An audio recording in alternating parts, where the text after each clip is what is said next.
Live from Fargo and serving you on TV, online, and on the go. This is Valley News Live at 6. If you don't have to be out, stay at home. A travel alert is in place for much of the Red River Valley due to freezing rain and blowing snow.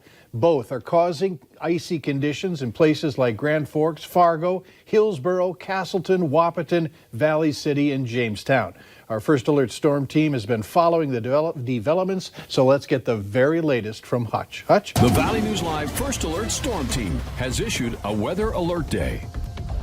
Yes, we have, and boy, has it been just awful weather-wise out there. Here in the FM area throughout the morning hours and most of the day, we got freezing rain, a layer of ice that was, well, between a tenth of an inch and a quarter of an inch thick. Now we have 1.5 inches of sleet laying on top of that. Just measured that. 5 inches of snow in Ellendale, in Grand Forks, and Valley City. Snow still falling in many areas as we head into the evening hours. Let's take a look at that radar as we get things started into the evening, and we can show you first and foremost that the ice and freezing rain is going to continue shifting to the east. There's going to be areas of wet, heavy snow that continue into the overnight hours.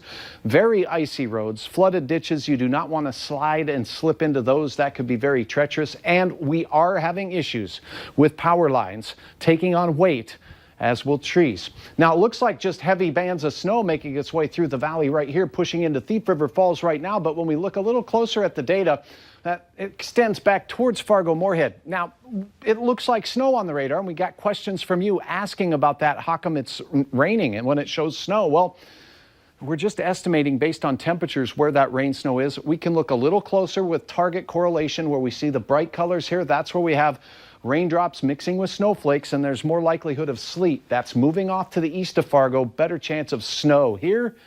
Sleet there. Your hour-by-hour forecast says this nonsense continues. I'll have the latest in how much sleet, snow, and whatever else you may have to shovel off the sidewalk that you will have to do in a minute. All right, thanks, Hutch. So what does it look like out there? As Valley News Team's Joshua Pogaro discovered, the roads are slick, power lines are iced up, and there are reports of semis that have jackknifed. He joins us live for a look at the conditions. Joshua? Mike, I just want to show you, here's some of the snow that's falling out here. As you can see, kind of hard and crystally, but this is the Valley News Live car. I just want to show you this. This is half an hour of us not cleaning the wheel, shows how much ice has fallen. Look at that. And imagine, that's the accumulation in half an hour. What about those roads that are out there and you can't see them that much? And we spoke with city and with highway troopers who say it's a blessing that due to the coronavirus pandemic, there's less vehicles out on the road. It depends on where you're at, but those traffic counts are down anywhere from 10 to almost 40 to 50%, depending upon where you're at. When we see less cars and interaction with people out there when we're plowing, that makes us just that much more efficient. We can move along that much faster. As you can see, Mike, there are cars still out on, this is along Interstate 94. There are a few roads out here, but from what we were told that highway troopers, most of these vehicles, a large majority of them tend to be commercial vehicles. That means semi-trucks. And as you mentioned earlier, introducing this story, a few have jackknife. Well, I'm gonna send it right back to you in the studio, reporting live in Fargo. Joshua Pogaro, Valley News Live. All right, thanks so much. In other news tonight, North Dakota's Attorney General is warning people who are expecting a government stimulus check to watch out for scammers. Wayne Stenjum says the money will be directly deposited into your bank account, or you will be getting it in the mail. You don't need to do anything. There's no intermediaries, and you certainly don't have to pay anybody in advance in order to get it. Stenjum also asked you to be on guard for other scams and robocalls. He highlighted one North Dakota woman who fell for a Publishers Clearinghouse scam that wound up costing her $9,450. North Dakota State University and the University of North Dakota each confirm a case of COVID-19 on their campuses. At UND, the person is currently receiving care and has not been on campus since March 30th. At NDSU, an email told students about their confirmed case. It did not specify whether the case involves a student or faculty member. Both schools are following up with others who may have recently come in contact with the people involved. In the state of North Dakota now, the total positive number of cases stands at 159. That's up 12 from yesterday. Nearly 5,000 people have been tested, with 28 in the hospital. 3 people have died. 43 people have recovered, 4 more from yesterday. Cass County has the most positive cases in the state. There's been another death from coronavirus in Minnesota. That brings the death toll to 18 there. 742 people in the state have tested positive for the illness. 75 people are currently hospitalized. However, the state is also reporting 373 people no longer need to be isolated. Clay County has the most cases in northwestern Minnesota with 8. Minnesota's health plans have agreed to waive cost sharing for treatment of COVID-19.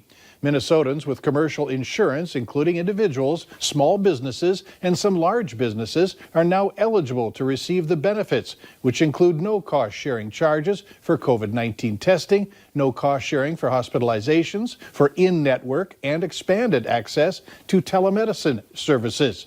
To see the list of nonprofit health plans committed to this framework, find this story on our Valley News Live app. If you're looking for a job or need childcare, a local nonprofit is here to help. This comes as the YWCA Cass Clay is shutting down its daycare services known as A Child's World in North Fargo. Valley News Team's Callie Hubbard spoke with the organization on what they're doing.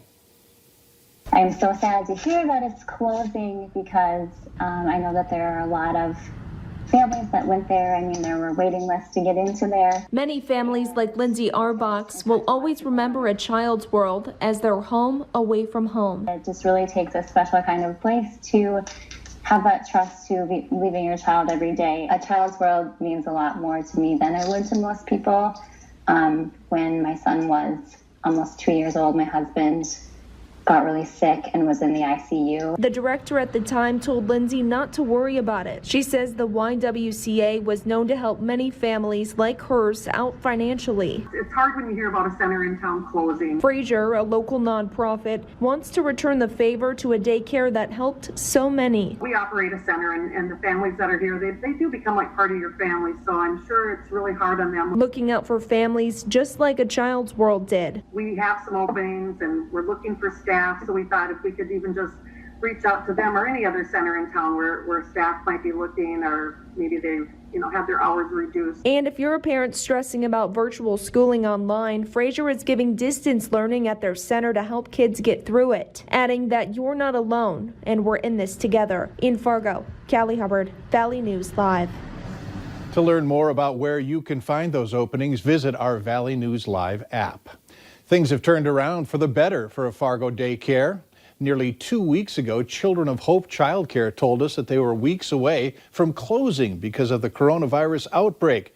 But after our story aired, owner Faith Dixon now says dozens of people reached out, with one person donating $1,000. Dixon says that she's been even applying for state grants that North Dakota Governor Doug Burgum recently made available. Dixon says her landlord has also been working with her on being able to make payments. Still no sign of a missing man in Grand Forks. Police are asking for your help finding him. A photo of Benjamin Norland is on your screen right now. Authorities want to locate him in regards to a welfare check. They say he was last seen in Grand Forks, but they don't know what he was wearing or where he may be now. If you have any information, you are asked to call authorities.